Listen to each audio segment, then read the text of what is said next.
Welcome back to the Truck Driver Sean YouTube channel. Today we're coming at you with another noise pollution pedal. This one is the BAM. Yeah, look at it. Look at it. That's a PMDM, which stands for Psycho Metal Death Machine. So we all know what the TC Electronics does, right? The preamp. If you're like me, you've always kind of wanted a little bit more out of it. This is the answer to that. So this kind of does what the TC Electronics does. It does what the Fortin 33 does. But unlike those, as you turn it up, you actually get a whole different aspect to the gain that you'd want to have, right? So we're going to take this super awesome pedal, which will run you about $200 shipped to your house, roughly. It's one knob, so it's going to be a really quick video. We're going to plug it into the EVH Iconic, which we all know is not the best sounding amp. I'm going to use the Reichard guitars, Arachnid cabs, mic'd up with a Sennheiser E609. The speaker that is being mic'd up is a Greyhound by Mojo Tone. And yeah, it's going into that camera right there. Yeah, no computers, no nothing. What you're hearing is what you get. So basically, this is going to be good for your low tunings, but I found it's actually really good for half step down, basically drop C sharp. I love it. Maybe I'll break the 7-string out and do like a couple quick riffs. We don't know. Maybe. Maybe not. We'll see what happens. But anyway, watch the intro, and I'll be right back. Yeah! That didn't come out the way I wanted to. Fuck it.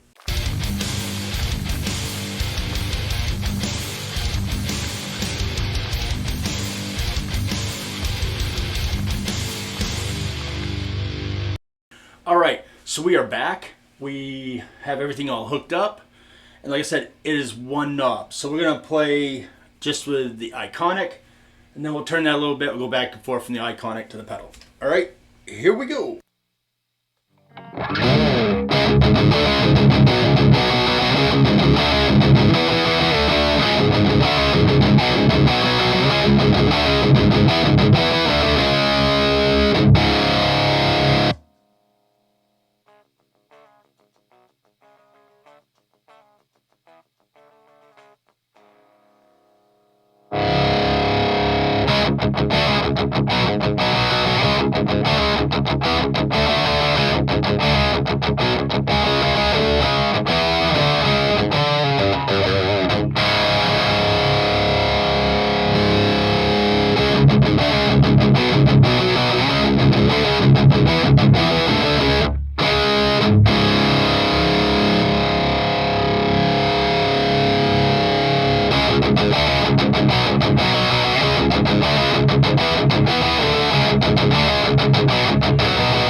All right, so there we go. A little 7-string action. This is a Debian Lynchpin 7-string with an EMG 81X in it. It is stupid tight, bright, and right. Of course, if I wanted to mess around with the amp a little more, I could get it so the chugs are a little more thuddy, we'll call it. But for the purpose of this, it did what it's supposed to do. And you can't deny it, man. Looking at about, I think it's $189. And it's definitely for a certain type of player. And if you're not that type of player, then it's just not for you, and it's nothing you have to feel bad about. But I will say this. I prefer it. I know it was kind of designed for like the lower tunings, but half step down, I think it just, to me, it just sounds glorious. Not a big fan of the extended range thing with it, but then again, the amp wasn't set up for extended range. The amp was set up for my normal tuning. And because I'm lazy, I didn't change it. Yeah, I added a little more gain because the difference between active and passive, they behave differently. All right, very cool. Thank you for tuning in. Noise Pollution Pedals. Go check it out. Later.